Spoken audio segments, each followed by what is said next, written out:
গতকালকে রাতে দেখলাম তাণ্ডব মুভি। তো যেই কারণে সকালে একটু উঠতে দেরি হয়ে গেছে। যাই হোক, আপনাদেরকে ছোটোখাটো একটা রিভিউ দেই মুভিটা কেমন হয়েছে।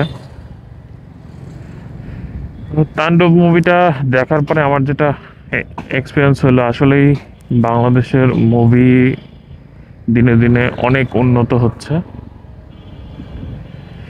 এই মুভিটার স্টোরি, স্ক্রিপ্টিং সবগুলো আসলেই খুবই সুন্দর হয়েছে এবং টিপিক্যাল আমরা বাংলাদেশের যেসব সিনেমা দেখি তার থেকে সত্যিই আলাদা ছিল তাণ্ডব মুভি।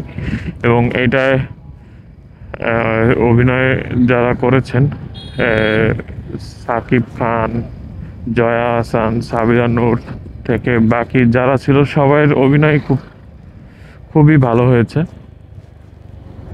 তো এই মুভির স্পেশাল জিনিসগুলো ছিল এটার টুইস্টগুলো। যদিও কি হয়েছে সেটা বলবো না, তাহলে জিনিসটা স্পয়লার হয়ে যাবে। অনেকে হয়তো এখন পর্যন্ত মুভিটা দেখেন নাই, তাদের মজা নষ্ট হয়ে যাবে, তাই বললাম না। বাট এই মুভির সবচেয়ে ইন্টারেস্টিং পার্টগুলোর মধ্যে একটা ছিল নিশো আর সিয়ামের ক্যামিওগুলো। তো রায়ান রাফিকে অবশ্যই ধন্যবাদ দিতে হয় যে নতুন একটা জিনিস ইন্ট্রোডিউস করার জন্য বাংলাদেশের মুভিতে, যে জিনিসটা আপনারা কখনোই হয়তো আগে এক্সপিরিয়েন্স করেন নাই। প্লাস আরও কিছু জিনিস, যেমন হচ্ছে কারেন্ট অ্যাফেয়ারগুলো সে শো করার চেষ্টা করছে বা কারেন্ট অ্যাফেয়ারগুলো পোর্ট্রে করার চেষ্টা করছে মুভিতে।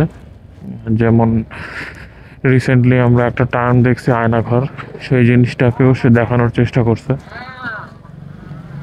তো আমার কাছে এই জিনিসগুলো বেশ ভালোই লাগছে যে না, যাক, মানে একদম গদ বাঁধা বা মানে রেগুলার জিনিসপত্র যেগুলো আমরা মুভিতে দেখি ওরকম না দেখা একটু ডিফারেন্ট কিছু দেখাইছে সে। তো এইটা ছিল আপনার টুকটাক ভালো দিক।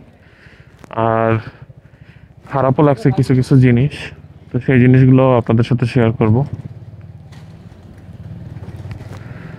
আমার কাছে সর্বপ্রথম যে জিনিসটা খারাপ লাগছে, যে সাকিব খানের আউটলুক যেটা ছিল দেখানোর চেষ্টা করছে, বা সাকিব খানের যে চরিত্রের লুকিংটা পোর্ট্রে করার চেষ্টা করছে সেটা ঠিকঠাক আছে, বাট তার যে ডায়লগগুলো ছিল সেই জিনিসটা কিন্তু তার ক্যারেক্টারের সাথে একদমই একদমই যায় না। যেমন শুরুতে দেখানো হয়েছে যে সাকিব খানের বাবা একজন প্রফেসর থাকে, তো একজন প্রফেসরের ছেলের কথা কখনো এরকম হওয়ার কথা না। তার উপর দেখানো হয় যে সে শিক্ষিত, যদিও পরে অন্য ঘটনা দেখা যায়। বাট তার যে কথা বলার স্টাইল বা ডায়লগ দেওয়ার স্টাইলটা, এটা কিন্তু আরেকটু ডিফারেন্ট হতে পারতো, বা একজন ডাব আর্টিস্টও ইউজ করতে পারতো। যাই হোক, গেল এই একটা পার্ট।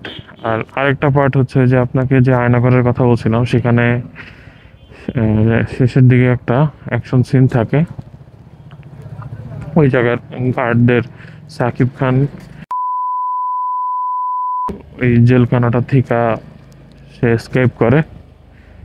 তো ওইখানে হ্যান্ড কমব্যাট যেগুলো ছিল, নাইফ টাইফ ইউজ করে, এগুলো ঠিকঠাক ছিল। বাট যখন AK-47 ইউজ করছে ভাই, সেখানেই দেখা গেছে যে একজন অ্যাকশন ডিরেক্টর কেন দরকার পড়ে মুভিতে, এবং অ্যাকশন ডিরেক্টরের যেটা ভালো শর্টেজ ছিল সেই জিনিসটা বোঝা গেছে।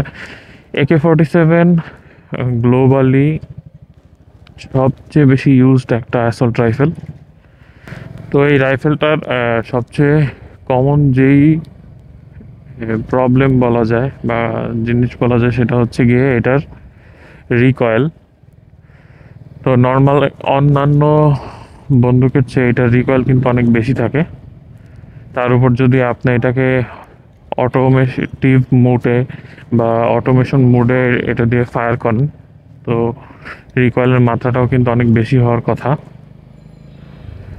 তো সাকিব খানকে কিন্তু দেখা যায় এই অটোমেটিক মোডেই সে স্প্রে করতেছিল গার্ডদের দিকে, কিন্তু মানে পুরা গানটা এতটা স্টেবল ছিল, স্ট্যান্ডে লাগাইলে হয়তো এতটা স্টেবল থাকবেন, তার উপর সে এক হাত দিয়ে ফায়ার করতেছিল এই গানটা দিয়ে।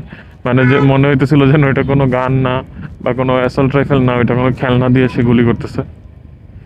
এই জিনিসটা আমার কাছে খুবই বাজে লাগছে দেখার পরে, যে ভাই এই গানটা কিন্তু তিনটা মোড থাকে, একটা হচ্ছে সিঙ্গেল ফায়ার, একটা বার্স্ট মোড, আর একটা হচ্ছে আপনার অটোমেটিক মোড। তো সে অটোমেটিক মোডে ফায়ার করতেছে, কোনো রিকয়েল হইতেছে না, তাও আবার একদম মানে হাত এবং গান পুরোপুরি স্ট্রেট রয়েছে, এক হাত দিয়ে গুলি করতেছে। তো এই জিনিসগুলো ভাই আসলে ইমপ্রুভ করতে হবে। এই ছোটোখাটো জায়গায় ইমপ্রুভ না করলে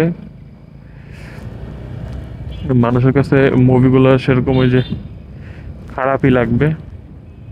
বাট যাই হোক, ভালো খারাপ থাকবেই, কিন্তু এই যে ইমপ্রুভ করার চেষ্টা করতেছে, এই জিনিসটা আসলেই ভালো। তো তাণ্ডব এবং তার পুরো টিমকে আমি শুভকামনা জানাই, এবং রায়ান রাফিকেও শুভকামনা জানাই, যাতে সামনে আরও ভালো ভালো কিছু মুভি নিয়ে আসতে পারে এবং সব অ্যাক্টরকে একত্রিত করে এরকম সুন্দর সুন্দর কিছু ক্যামিও আমাদেরকে উপহার দিতে পারে। তো ধন্যবাদ অ্যাগেইন তাণ্ডব টিম অ্যান্ড রায়ান রাফি ভাই। আর সবার কাছে রিকোয়েস্ট করব যে অবশ্যই এই মুভিটা দেখবেন এবং আপনাদের মতামত জানাবেন। ধন্যবাদ।